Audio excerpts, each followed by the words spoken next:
Bismillahirrahmanirrahim. Nahmaduhu wa nasta'inuhu wa nastaghfiruh wa na'udzu billahi min syururi anfusina wa min sayyiati a'malina. May yahdihillahu fala mudilla lahu wa may yudlil fala hadiya lahu. Asyhadu an la ilaha illallah wahdahu la syarika lahu wa anna Muhammadan abduhu wa rasuluh. Allahumma shalli wa sallim wa barik ala nabiyyina wa uswatina wa qudwatina Muhammadin sallallahu alaihi wasallam wa ala alihi wa ashabihi wa azwajihi wa dhurriyyatihi wa man tabi'ahu bi ihsanin ila yaumiddin. Qala Allah ta'ala fi kitabihil karim, a'udzu billahi minasy syaithanir rajim.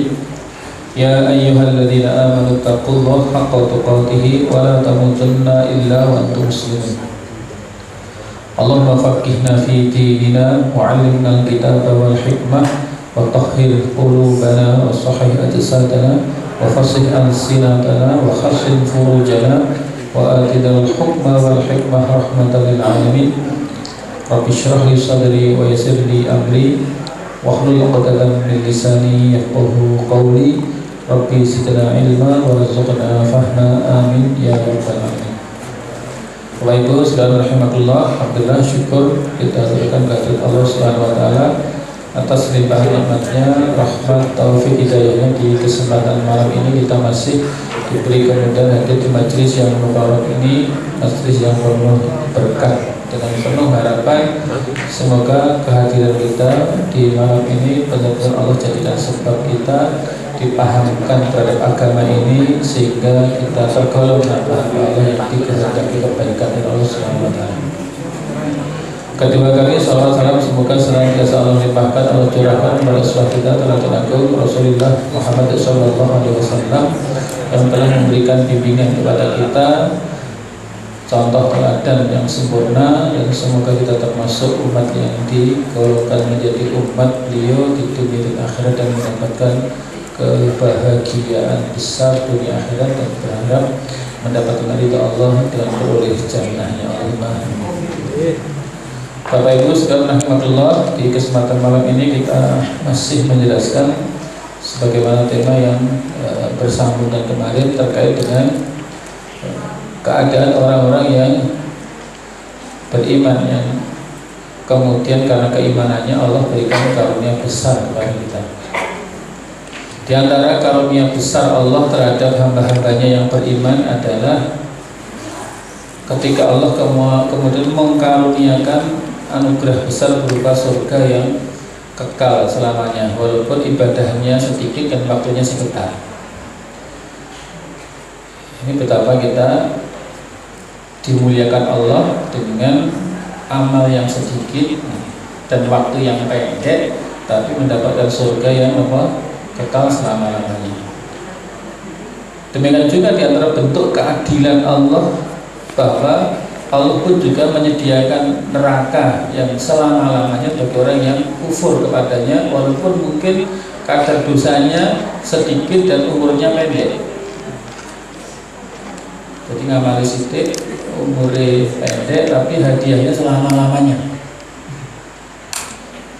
Yang demikian adalah bahwa ketika Allah SWT memerintahkan seorang hamba yang dia menjalankan ketaatan, maka orang yang beriman itu walaupun umurnya pendek, dia punya keinginan untuk taat selama-lamanya, selama hayatnya. Bahkan sampai sekalipun dia dikasih umur selama-lamanya pun dia juga akan taat selama-lamanya. Betul-betul peraih itu pensiun. Demikian juga orang yang kafir itu seandainya pun diberikan umur yang panjang pun, selama umur panjang pun dia akan mengakibatkan kemaksiatan. Dan seandainya pun mungkin dikasih umur selama-lamanya pun dia juga akan melakukan kemaksiatan yang selama-lamanya. Maka keinginan, komitmen itu menjadi bagian yang kemudian menentukan hasilnya. Sehingga istilah di antara kemuliaan yang Allah berikan kepada hambanya yang taat adalah dengan diberikan surga yang selama-lamanya. Karena mereka dia juga punya niat selama-lamanya akan selalu taat. Sehingga Allah berfirman, wa'bud rabbaka hatta ya'tiyakal yaqin, dan sembahlah Tuhanmu hingga datang keyakinan, hingga datang ajal. Sehingga orang mukmin itu selalu dalam keadaan baik. Sehingga inilah yang kemudian menjadi sebab Allah memberikan karunia surga yang selama selamanya, walaupun umurnya tidak lama, karena selama hayat dia akan tetap berkomitmen untuk menjalankan ketaatan kepada Allah Subhanahu wa taala. Dan di sini diterangkan tentang karunia Allah berupa surga dengan disifati dengan sifat yang istimewa.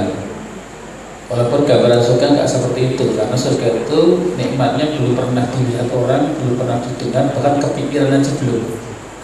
Hanya penyebutannya sekedar menggambarkan.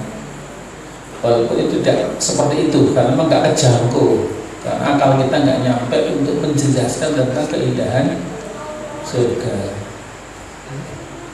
Seperti kita Romayu itu pokoknya langsung dipakai. Kadang nggak bisa, nggak ketemu kalimat yang mewakili tentang keindahan itu sehingga nggak bisa diungkapkan dengan kata. Demikian pula surga. Ini hanya sekedar penggambaran tentang ilustrasi surga secara sederhana yang memang bisa dijangkau oleh akal pikiran kita. Di antaranya Allah sebutkan dalam surat Al-Mursalat ayat 41 sampai 45. Monggo dibaca bersama-sama ya. A'udzu billahi minasy syaithanir rajim. Innal muttaqina fi dhilalin wa 'uyun. Fawakiha mimma yashtahun. Kulu washrabu hani'an bima kuntum ta'malun. Kulu washrabu hani'an bima kuntum ta'malun. Ini dicetak ulang. Dihapus ini. Terusnya inna kadzalika najzil muhsinin. Jika tadi ada satu ayat ini yang belum tertulis, tapi ada yang ke-20, sehingga nanti bisa dicoret di situ. Ini urutannya ayat itu yang wa fawakiha mimma yashtahu belum tertulis, karena itu kok lebih gitu. Sehingga ada ayat yang nanti tidak ditulis di situ. Kalau kita ulang bacanya, A'udzu billahi minasy syaithanir rajim. Innal muttaqina fi dhilalin wa 'uyun. Fawakiha mimma yashtahun. Tulang. Wa fawakiha mimma yashtahun. Kulu washrabu hani'an bima kuntum ta'malun. Langsung inna kadzalika najzil muhsinin. Ulang sekali lagi. Innal muttaqina fi dhilalin wa 'uyun. Wa fawakiha mimma yashtahun. Kulu washrabu hani'an bima kuntum ta'malun. Inna kadzalika najzil muhsinin. Bismillahirrahmanirrahim. Innal muttaqina, sesungguhnya orang-orang yang bertakwa itu fi dhilalin, berada di dalam naungan, di bawah yuk-yuk, wa 'uyunin, dan mata air. Jadi gambaran surga nanti orang beriman itu duduk-duduk di bawah naungan yuk, di bawah payon, dan di sisinya ada mata air yang mengalir sendiri. Wa fawakiha, dan mereka mendapatkan buah-buahan, mimma, dari apa-apa, yashtahun, yang mereka ingin. Jadi apapun yang diinginkan mereka dapatkan. Orang sana nunggu musim ya, oh itu musim durian terus lewat Pak, mereka orang Arab misalnya. Apapun yang diinginkan itu dia dapatkan. bahwa dia memang istilah dan dia mendapatkan beragam buah-buahan dari apa yang dia inginkan. Nah, kemudian dipersilahkan, kulu, makanlah kalian, washrobu, dan minumlah kalian, hani'an, dengan sukacita, monggo tidak diunjuk kanthi ecolan sekecol. Ini adalah hadiah bima, karena apa kuntum yang dulu pernah kamu ada itu tak malu lakukan. Ini sebagai hadiah dari apa yang dulu pernah kalian kerjakan. Jadi surga itu sekali lagi hadiah, bukan hadiah, ini balasan dari apa yang dia lakukan. Jadi bukan sebagai hadiah, hadiah tahu-tahu dikasih. Tapi surga itu mesti ada kalimat bima kuntum tak malu. Ini dari hasil amal yang dulu pernah kamu kerjakan. Jadi jangan berharap hasil kalau nggak pernah bagi. Sehingga sekali-kali kita mengulang bahwa Nabi itu ketika mendoakan seorang sahabat pun ya yang didoakan juga ada usaha. Jadi jangan sampai kita pengennya nyuwun tapi nggak ada usaha untuk mewujudkan keinginan itu. Sering yang kita gambarkan kayak kita gampang-gampang saja ketika ada orang berangkat haji umroh, Pak tolong titip ditunggang terus sok nyusul jenengan gitu. Sering ketemu. Cara bro yo, wah enak aman, akhirnya saya makan nyeleng, prihatin, tanpa orang apa kan nyusul, wah orang adil bisa. Ya kan nggak fair tuh ya. Wah sing iso mangkat itu beda rekoso, ikhtiar, prihatin, tepat-tepat jangan mau kudu apa titik. Wah ya mau dikabul itu orang adil gitu kan. Sehingga kayak Nabi itu ketika dimintai sahabat untuk didoakan itu kan, memang Nabi tahu-tahu sih gitu, salto mintalah kepadaku nanti akan tak sembada ini. Orang itu mengatakan murafaqata fil jannah. Kata Nabi, saya ingin nanti jadi pendamping panjenengan di surga. Aman ya. Nabi itu suarga kaya ngono perjuangan luar biasa. Terus umpama itu mau apa? Kalau pengen mengkis suarga ini berdampingan dengan panjenengan.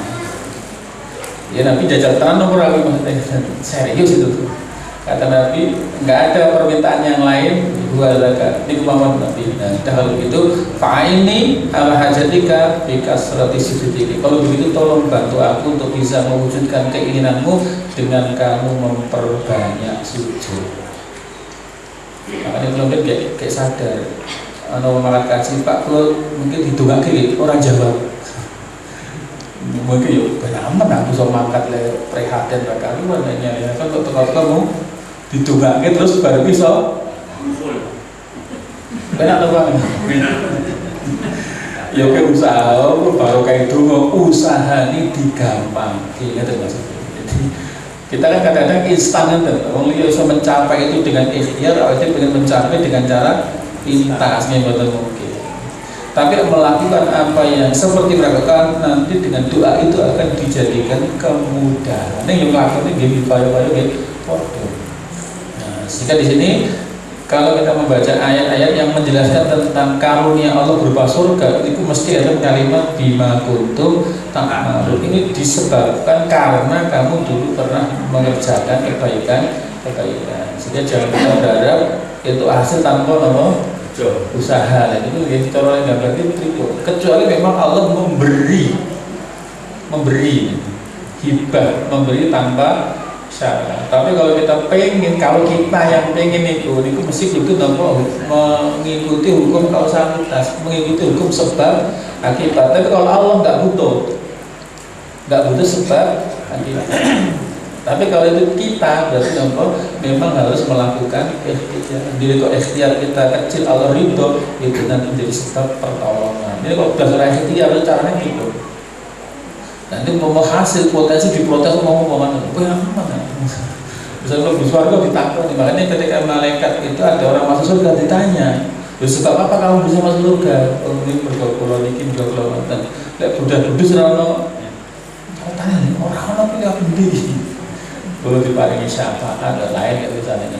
Tapi memang secara real hasil itu memang karena ada usaha. Di sini digambarkan dipersilahkan itu karena nggak gratis sebetulnya. Kulu washrobu, makanlah minumlah hani'an dengan enak, dengan sukacita. Yang demikian itu bima kuntum ta'malun, itu karena apa yang telah kamu kerjakan.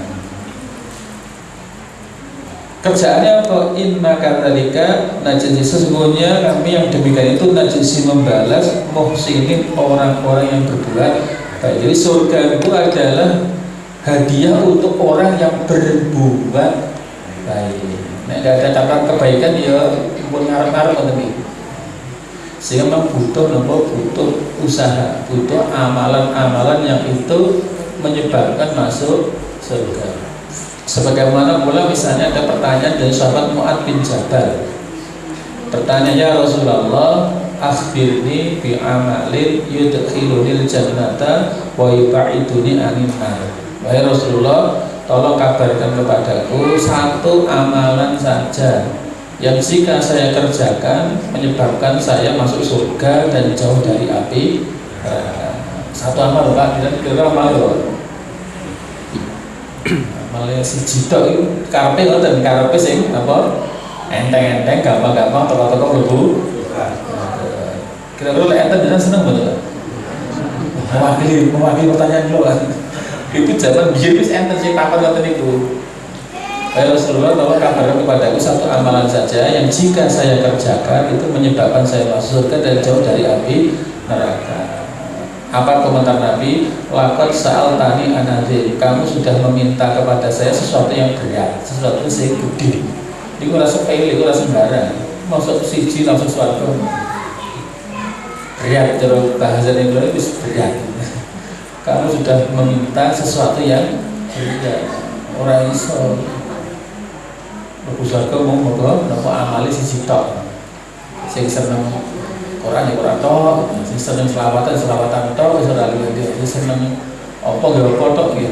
Kata Nabi, laqad sa'altani an-nazim.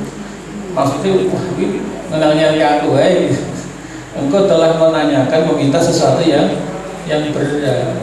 Cuma kata Nabi, wa innahu la yasirun ala man yassarallahu alaih. Tapi itu akan jadi ringan, jadi gampang bagi siapa saja yang dimudahkan oleh Allah. Jadi gampang itu karena ada faktor apa? Pertolongan dari Allah. Nek orang yang pertolongan berarti butuh proseduran, butuh cara yang apa? Normal. Cuma walaupun cara normal sing meremet itu jadi dirasa mudah, bukan instan lagi. Yo nglakoni kaya prosedurnya, tapi akan jadi mudah nglakoni ngoten niku bagi siapa saja yang memang diberi pertolongan, dimudahkan oleh Allah Subhanahu wa taala. Akhirnya sahabat dadi seneng enten beribadah. Walaupun niku abot ning dadi enteng bagi siapa saja yang dimudahkan oleh. Dan itu nopo siji antakudallah wa tusyriku bihi syai'an, dalam beribadah kepada Allah tanpa menyebutakannya dengan apapun, wa tuqimas shalah wa tu'ti zakah wa tasuma ramadan wa tahujjal bait. Berarti kita niku berarti Islam tenanan, harapan swarga enteng. Nek liwat ra genep harapan swarga tipis wae. Sebabnya gampang anggar dilakoni nopo syarat masuk ke sana, anggar syaratnya genep gampang. Nek ora genep berarti iku sing angel. Siji tok wis pede harapane nopo. Tapi bagi siapa yang dimudahkan lima itu gampang. Artinya walaupun memakai prosedur yang normal itu bagi siapa saja yang dimudahkan Allah jadi gampang. Kalau sebab pun walaupun siji tok nek ora ditulung nggih angel. Maka faktornya adalah pertolongan dari Allah Subhanahu wa taala, sehingga amal-amal yang bagi orang lain itu rumit sulit itu akan jadi mudah bagi siapa saja yang dimudahkan oleh Allah Subhanahu wa taala. Maka diwaspadai enggak? A'udzu billahi minasy syaithanir rajim. Innal muttaqina fi dhilalin wa uyun wa fawakiha mimma yashtahun kulu washrabu hani'an bima kuntum ta'malun Inna kadzalika najzil muhsinin. Sesungguhnya orang-orang yang bertakwa berada dalam naungan yang teduh dan di sekitar mata air, dan mendapat buah-buahan dari bermacam-macam yang mereka ingini. Enten maksudnya. Dikatakan pada mereka, dipersilahkan, kulu wasyrabu, makanlah, minumlah, hani'an, dengan enak, dengan sukacita, bima kuntum ta'malun, ya karena apa yang telah kamu kerjakan. Jadi buah dari amal yang dikerjakan. Inna kadzalika, sesungguhnya yang demikian itu, inna satamani ingsun kadzalika ing payung kono iku ajzi bali sapa ingsun al-muhsinin ing wong-wong yang demikian itu adalah sebagai balasan kami bagi orang-orang yang berbuat baik. Nah, orang berbuat baik berarti orang itu. Jadi orang sehari orang asli. Saya itu tidak kali dulu ditunggu usaha makan sama musnya lain dari gosip. Kan prosedur kan kalau doangan kalau ngambil pilih waktu itu tidak. Nah ini kemudian disyarah, dijelaskan tentang makna dari kalimat-kalimat yang ada di dalam ayat ini. Bismillahirrahmanirrahim. Qauluhu ta'ala, firman Allah Ta'ala yang berbunyi innal muttaqin, sesungguhnya orang-orang yang bertakwa. Al-muradu, yang dimaksud minal muttaqin, dari muttaqin, orang takwa. Hum, mereka adalah al-mu'minun, orang-orang yang beriman, laki-laki, wal mu'minat, dan orang-orang beriman wanita. Siapa mereka? Alladzina taqau, yaitu mereka yang takut atau bertakwa rabbahum azza wa jalla, kepada Rabbnya azza wa jalla, yang takut kepada Allah. Maknanya takut apa kok bisa diutelni? Ayat takut, mereka adalah yang takut suhtahu, terhadap murkanya. Sing murka niku al-mujibah, yang mendatangkan, mewajibkan li adzabi, atas siksanya. Jadi sing kok wong disengit Gusti Allah iku ngalamat bakal diadab. Sehingga orang yang bertakwa itu takut kepada Allah, yaitu takut karena murkanya. Mesti welek maksimum mangan rezeki ke orang taat kan seperti ibadah hadis nompo nikmat nompo jasa diapi ke orang takwa itu seperti tenan. Kalau sih nggak katanya untuk semangat sedikit usaha, lebih berusaha oleh orang taat kita di sekitar. Mungkin aja pernah kelingan ditulung pisan sama pikiran, lali-lali itu. Bagaimana Allah berbuat baik lebih banyak dari makhluknya ke orang patek gatek, kayak gitu kan berarti kebanggaan. Mesti bakal ditegur, bakal dimurkai oleh Allah Subhanahu wa Ta'ala. Orang yang bertakwa itu orang yang takut kepada Allah, maknanya ayat takut suhtahu, yaitu takut akan Allah murkanya, yang itu al-mujibah, yang mendatangkan, yang mewajibkan menghadapi akan siksanya. Alamat atas orang sakhita, yang sengit sapa Allah alaihi atasnya. Siapa yang itu dimurkai Allah, maka dia layak mendapatkan adabnya. Dan yang seperti ini adalah perkara yang ditakuti oleh orang-orang yang beriman.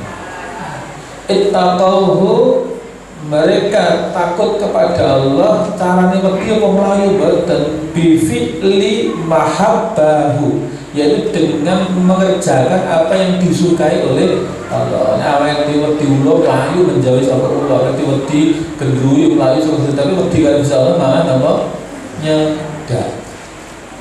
Dengan cara menjalankan apa-apa yang itu disukai oleh Allah Subhanahu wa Ta'ala, wa tarki makarihi, dan meninggalkan apa-apa yang dibenci oleh Allah Subhanahu wa Ta'ala.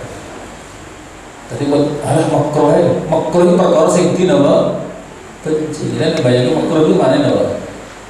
Perkara yang dibenci. Kan makruh apa Pak? Lah ya dibenci Gusti Allah itu ngalamat napa?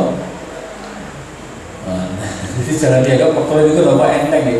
Makruh mergo kira mboten pas maknane ya dak santai. Tapi lek makruh dimaknani cara bahasa, makruh perkara yang dibenci. Dan itu yang benci Gusti Allah lho. Bahaya ini. Jadi nglakoni perkara sing dadekake Gusti Allah napa benci kan bahaya. Padahal rahmatnya Allah itu kepada orang-orang yang baik dengan mengerjakan apa yang disukai oleh Allah. Jadi pun dianggap makruh itu enteng ya. Makruh itu perkara sing dibenci. Sing dibenci Gusti Allah dibenci Rasul jeneng hobi itu begitu. Nah ini butuh diperhatikan ulang. Jadi yang makruh itu maknanya kan makruh ditinggal tapi dilakukan rapor pombo. Makruh perkara sing dibenci. Wah ini dibenci morotoe sumpah gitu. Dibenci Allah dibenci. Wah ini tambah bahaya kan. Jadi yang sing bertakwa niku ya mengerjakan apa-apa yang disukai oleh Allah dan meninggalkan apa-apa yang dibenci. Ngoten niku ba'da ma'rifati dzalika, setelah dia mengetahui itu. Lha mboten ngertos ya wis ra terus ra apa nek mun diterusi.